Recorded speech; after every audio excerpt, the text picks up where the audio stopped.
guri, repare o que estás fazendo. Depois que fores é difícil de voltar. Aceite um pito e continuas remoendo teu sonho moço desse rancho abandonar. Olha guri, lá no povo é diferente, e certamente faltará o que tens aqui. Eu só te peço, não esqueça de tua gente. De vez em quando mande uma carta, guri. Se vais embora, por favor, não te detenha. Sigas em frente e não olhes para trás, que assim não vais ver a lágrima insistente que molha o rosto do teu velho, meu rapaz. Se vais embora, por favor, não te detenhas. Sigas em frente e não olhes para trás, que assim não vais ver a lágrima insistente que molha o rosto do teu velho, meu rapaz.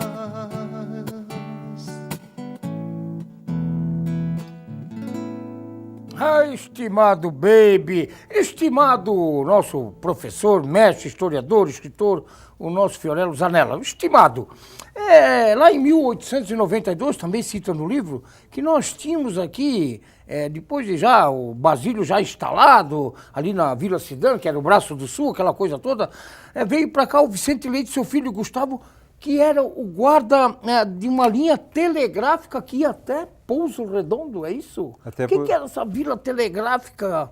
Linha telegráfica. Exato. Nesse período, a administração de Blumenau começou a fazer a ligação entre Blumenau e Lages, seria no caso. Por isso que passou por Pouso Redondo.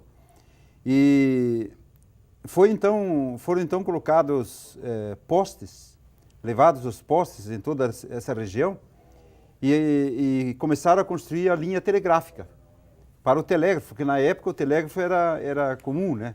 Era nos Correios, tinha muito, a estrada de ferro também, exatamente, né? Estrada de ferro e os Correios. Né? Porque a estrada de ferro era para ir até a Argentina. Essa que vinha de Itajaí, Blumenau, ela Rio do foi Sul, até para lá de Trombudo Central. Depois de Trombudo. Era para chegar na Argentina. Era para atravessar todo o estado, no início, depois paralisou. E era para ter um braço aqui por Taió também, assim como tinha um em Ibirama, era para ter um por Taió, isso tudo estava planejado, né? Mas depois não foi construído, paralisou. Então, como tinha essa ideia de se fazer a estrada de ferro em direção oeste, então para eles precisava fazer também a linha telegráfica em direção oeste. Então essa linha, a primeira notícia que se tem é que realmente nessa data, no início do século, ali em Pouso Redondo tinha o responsável pelos telégrafos. Que chegavam as informações via telégrafo, né? As informações. Exatamente. Claro. Porque não tinha rádio. Exatamente. Não tinha televisão, só tinha o rio, mato, índio e a colonização trabalhando para... Vamos abrindo, vamos constituir comunidades. E essa linha telegráfica levava as informações. E a partir de 1983 começaram os requerimentos dos lotes de terras. Isso era encaminhado aonde? Ao doutor Blumenau, a Florianópolis? Não, o doutor... Já existia Florianópolis ou Desterro, vamos dizer assim? Nesse período o doutor Blumenau já não administrava mais a colônia inteira, né? Ele, digamos, perdeu um pouco de força. E ele também negociou com o governo federal. Ele andou fazendo umas negociações por causa das terras. Essas terras acabaram se tornando devolutas. Então houve um decreto do governo federal tornando as terras devolutas como se fossem terras de patrimônio público. E fazia um requerimento de governo, exato. Então o governo, principalmente o Estado, aí passou o direito para o Estado de Santa Catarina, né? Então, o governador do estado de Santa Catarina... Era província, eu acho, na época, né? Na época era província, exato. Província. Era chamado, então, de presidente, né? Como é na Itália hoje, né? Então, foi dado poder às colonizadoras para que elas fizessem a colonização dessas terras devolutas. Então, diversas empresas se formaram de colonização e começaram a vender terras para os colonos.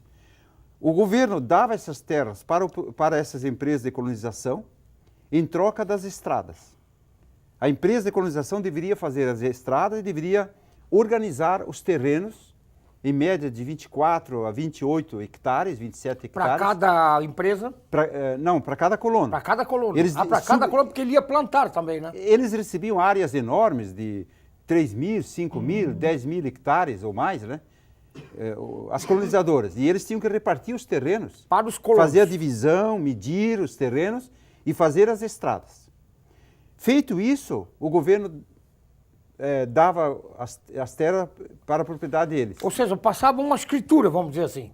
Ainda não, eles apenas tinham o direito de vender as terras para os colonos. Não tinha documento, papel? Não, só um contrato. Só um contrato. Então era passado a terra para os colonos assinavam um contrato. Quando eles terminassem de pagar, era feito em longas datas, as colonizadoras cobravam juros deles, né? E ganhavam o seu dinheiro com isso, né? E daí, quando terminava de pagar, daí então se fazia as escrituras. Aí se fazia as escrituras, né? Eu vejo aqui, inclusive, estimado, que primeiras casas comerciais aqui em Rio do Sul, com a primeira venda de Rodolfo Odebrecht, aberta em 1904. 1904. O senhor Exato. cita isso no livro. É, a primeira alemães... farmácia é de Oscar Bremer, 1912. Sim, exato. Por quê? Porque os alemães foram os verdadeiros colonizadores do Rio do Sul, né? Quando eu falei dos italianos, foi só lá em Londres. Londres. Depois foram embora, inclusive. Aí depois, quando ocorreu a colonização grande, a grande colonização para o Alto Vale, aí voltaram. Foram os alemães, tanto em Londres, como ali em Bela Aliança, né, que hoje é o distrito ali, como aqui em Rio do Sul. Né? Muitos italianos aqui também depois. Sim, eles vieram depois, né? Depois, é. Os italianos só vieram lá por 1905, 1908 e assim por diante. E os alemães, então, foram os primeiros, eles colocaram as primeiras casas comerciais, claro. O primeiro hotel, primeiro... E olha, tanto que foram alemães, que eu vi também no livro, eu fiz aqui, botei no roteiro, nós tínhamos aqui, em 1909, estimado baby, cervejaria de Gustavo Branchi, uma cervejaria, 1909, funilaria de Jorge Lucas, Sim. Mas a cervejaria, isso é coisa de alemão. Sim, exatamente. Olha só que coisa bonita, né? É. Aí, ó, depois chega aqui, vem outros profissionais aqui, que diz no livro, que se estabeleceram no Braço do Sul, aqui na Vila Sedã, que é o Adolfo Huckenbaum, o primeiro marceneiro, o alfaiate Gustavo Bernard, o sapateiro Karl Gerhard, todos lá em 1900, o ferreiro Edgar Rodebrecht e o moleiro Erich Sievert, em 1909. Sim. Esse pessoal, e tudo alemão. Tudo É alemão. só olhar aqui, ó, alemão, os nomes. Sim. Era uma colonização. É que a colonização era alemã aqui, alemã né? mesmo. Exatamente. Mesmo. Em 1900, ô estimado, aí você pode falar um pouquinho, já tínhamos correios e telégrafos. Já. Já tínhamos, né? Depois daquela linha telegráfica, veio os correios e telégrafos, já era uma novidade fantástica. Sim, né? sim. Aí eram feitos... Por exemplo, é interessante que de Itaió, Rio do Sul, ela era feita um pouco mais tarde, lá por 1927, 28, 30. Aí já era, esse correio era feito através de uma balsa. De uma balsa. Vinha uma balsa lá de Itaió. Vinha pelo rio? Vinha pelo rio, no período em que as águas estivessem mais altas, né? Assim, porque muito baixo é pedras, aí não E quando a passava. estrada estava boa, vinham pela estrada, né? A estrada era muito ruim, sem pedra. Então, quando era período de chuva, eles vinham de balsa. Primeiro canoa e depois balsa. Eu não percebi, pelo menos na leitura, eu li praticamente todo o livro, fui pesquisando, que eu precisava de detalhes daquele programa da favela da Beira, mas me chamou a atenção uma coisa, enchentes, nós já tínhamos lá na época de 1900 também, grandes enchentes. Sim. Também, né? Também, né? E com aquele verde todo nesse vale do Itajaí, né? É. 1911, por exemplo, teve uma grande enchente. Uma grande enchente, né? Uma Era das bem maiores, no né? início do Rio do Sul. Ô, estimado, aqui para nós, daqui a pouquinho nós temos que, os últimos minutos do programa, falar dos teus livros. O estafeta postal tem a ver com essa balsa? Que era o estafeta, na minha época do guri, o meu pai era ferroviário e entregava cartas. No período que houve o Correios e Telégrafos, então, tinha o entregador de cartas, que era o estafeta postal. Era a pessoa que era paga para fazer a entrega das cartas. Tanto na cidade, por exemplo, aqui, que era Bela Aliança nesse período, né? Que em 1912 ficou distrito, Rio do Sul, né? E daí, então, já chamado Distrito de Bela Aliança. Então, era entregue nas casas. E de localidade a localidade. Por exemplo, daqui a Trombudo, ou melhor, de Trombudo para Rio do Sul, de Agronômica para Rio do Sul, Rio do Oeste, Rio do Sul, e assim por diante. E para nós encerrar então esse assunto, para nós falarmos dos seus livros, depois a criação do distrito, que foi lá em março de 1912, é o que consta do livro. Exatamente. Teve o primeiro intendente, que foi Gustavo Brandes. Exato. Era assim, um prefeito, vamos dizer assim? O intendente, ele era... O intendente era o prefeito da como época, o Rio do Sul pertencia a Blumenau, então o distrito do Rio do Sul tinha um intendente. Era alguém que administrava o distrito do Rio do Sul aqui. Mas era ligado ao intendente de Blumenau, ao administrador de Blumenau. E aqui diz no livro também que essa intendência aqui, a primeira, que foi administrada aqui pelo Gustavo Brandes, ela absorvia outras localidades, como Bela Aliança, Matador e Lontras. Exatamente. Incorporava isso tudo já, né? Ou englobava tudo, né? E até Itaió inicialmente. E até Itaió, Pouso Redondo, Pouso tudo, Redondo, né? tudo. Trombudo, você sabe, essa região, Agrolândia, onde é que ficava Laurentino, Rio do Oeste... o Cerril ali, porque isso é tudo muito próximo, né? Sim. Rio do Oeste, isso é tudo Sim, muito... pertencia tudo ao distrito do Rio do Sul. Tudo ao distrito de Rio do Sul, né? E aí chegamos, evidentemente, na fundação, na emancipação política e administrativa de Rio do Sul. Eu queria que você ficasse muito à vontade para poder falar desse momento importante, já que dia 15 agora, nós estamos no programa, é o aniversário de emancipação política e administrativa de Rio do Sul. Tem um fato interessante nessa história do Rio do Sul, porque lá por volta de 1930 começaram a lutar os políticos, né, e as pessoas, as lideranças do Rio do Sul, juntamente com a de Itaió, porque Itaió já era distrito nesse período, então começaram a criar uma comissão para a emancipação do Rio do Sul. E foram em busca dos direitos, tanto em Blumenau, que era a cidade-mãe nossa, né, como em Florianópolis, junto ao governo estadual. E ao mesmo tempo que solicitaram a emancipação política, solicitaram também a comarca de Rio do Sul. Foi na época dos Pelicete, né? Exatamente. Hirmenberg, o Pelicete deputado, né? era deputado estadual e ele era um dos mentores, um dos que lutavam. Bom, o que ocorreu? De repente sai a comarca de Rio do Sul. Em 1930, sai a comarca de Rio do Sul, antes do município. Então, o Rio do Sul é uma coisa talvez inédita no Brasil tem a todo, comarca antes de ser efetivado o município. Então, dia 15 de março, depois foi também autorizado a emancipação. 15 de março. Do ano seguinte. 15 de abril, de abril, né? Do ano seguinte, de 1931, né? Aí foi em 31, que é a data que se comemora. Que se comemora, dia 15 de março. Claro. Então foi emancipado, a partir daí começou a ter o seu prefeito, né? Os seus vereadores. Isso lembra quando é que... Claro, isso tudo está no livro, por isso que esse livro é recomendável, hein? Quem quer saber tem que ler, lê bastante. Para nós encerrar, porque eu sou obrigado a ir aos livros e o tempo corre e o meu diretor lá só faz sinal que está acabando o tempo. Rio do Sul, o senhor lembra quando se tornou a capital do Alto Vale? Na verdade, foi depois do período do ciclo da madeira, porque o desenvolvimento do Rio do Sul e Alto Vale... Foi o ciclo da madeira, né? Porque nós tínhamos madeira aqui de grande abundância. Em abundância e de boa qualidade. E quando começou a extinção das serrarias, começaram a ser fechadas porque acabaram com a madeira, aí então os industriais começaram a pensar, mas nós temos que arrumar uma outra fórmula. Senão estamos quebrados, né? E começaram então a mudar o ramo para metalúrgicas e para outros setores, né? Laticínios, indústrias têxteis. Têxteis, né? criação de aves, porcos, gado. E houve um crescimento econômico do Rio do Sul, um novo crescimento econômico, né? Principalmente com os industriais e o comércio também, que o comércio se tornou muito forte e sede de toda a região.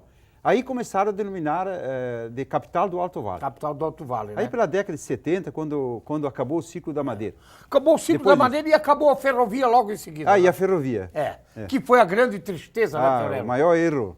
Foi um erro. Aliás, foi um jogo político, maior crime, né? Foi um jogo político, né? Mais uma aberração da vida pública que a gente conhece, que ela é nojenta mesmo. Acabaram com a ferrovia para atender os desejos dos pneus, óleo diesel, caminhões, aquela coisa toda, estradas, asfalto. Porque não vai pensar que a corrupção é só de hoje, não. Isso já veio daquelas épocas lá, e lá também já se roubava bastante. E, infelizmente, quando eu digo aqui que isso está tudo muito sujo, mais do que pau de galinheiro, né?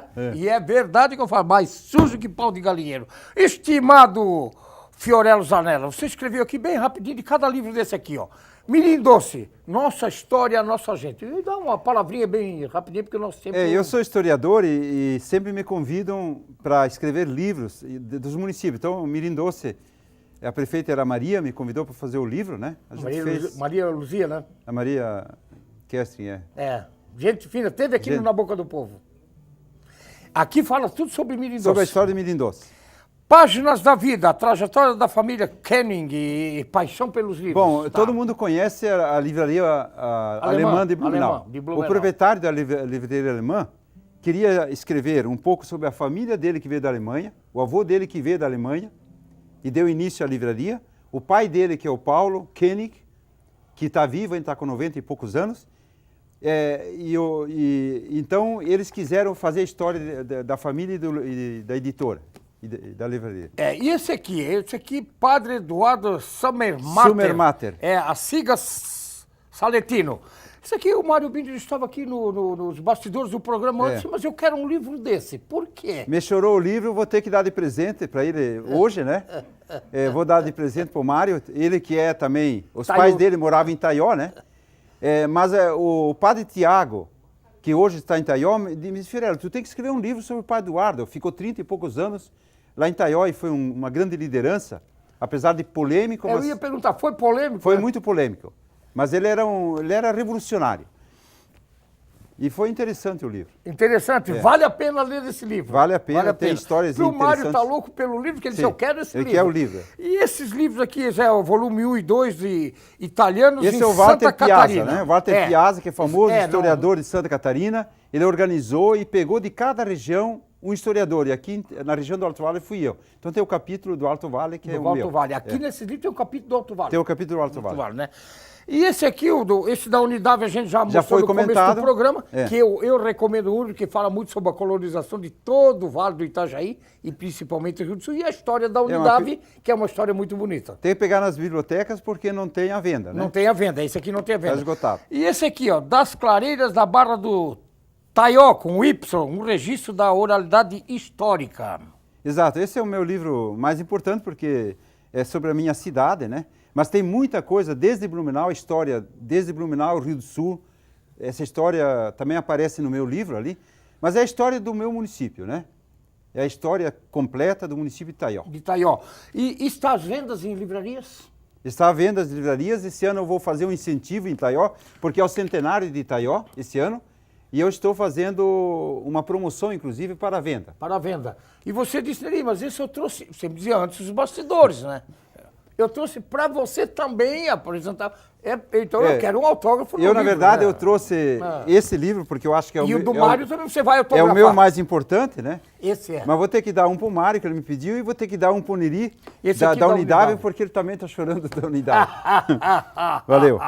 Então o senhor vai assinando ali, vai assinando aqui o livro do Padre Eduardo, da Unidade, e eu queria que antes que o Baby encerre com uma música bonita para o aniversário de Rio do Sul, que é uma composição, o autor é o Mário Eugênio Binder, que esteve aqui há poucos dias, esteve na Mirador durante 25 anos, Mirador que completou agora mais um aniversário aí, realmente fantástico, 70 anos, mas enfim, essa história de Rio do Sul, o Mário conseguiu botar numa música bonita, e isso está sendo rodado agora.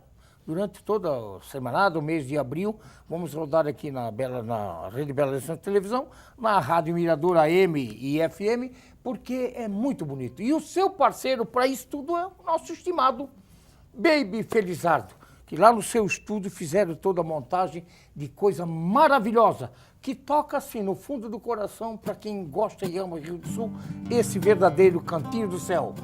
Vai lá, estimado, eu quero que o Fiorello, antes do estimado, tem alguma colocação de agradecimento para fazer, por favor, bem rapidinho? Fico agradecido, Neri, porque eu acho que a história, ela precisa ser valorizada, né? O povo brasileiro não é um povo leitor, né? É um grande erro nosso, né? Mas a história, ela tem que permanecer. O livro, ele consegue deixar que a história seja eterna. E é isso que nós temos que fazer. Obrigado. Obrigado por ter vindo, obrigado por tudo, Baby! Rio do Sul no nosso coração. Tudo começou quando o balseiro aqui chegou. Era preciso atravessar o rio pra conquistar este sertão bravio. Água abundante, muita terra boa, convidavam pra ficar aqui. Nascia assim a bela capital do alto vale do Itajaí.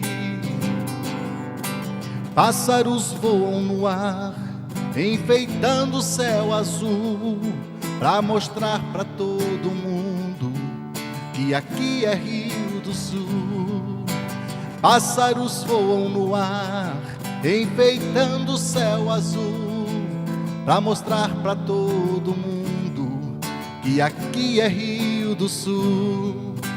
Pássaros voam no ar, enfeitando o céu azul, pra mostrar pra todo mundo que aqui é Rio do Sul.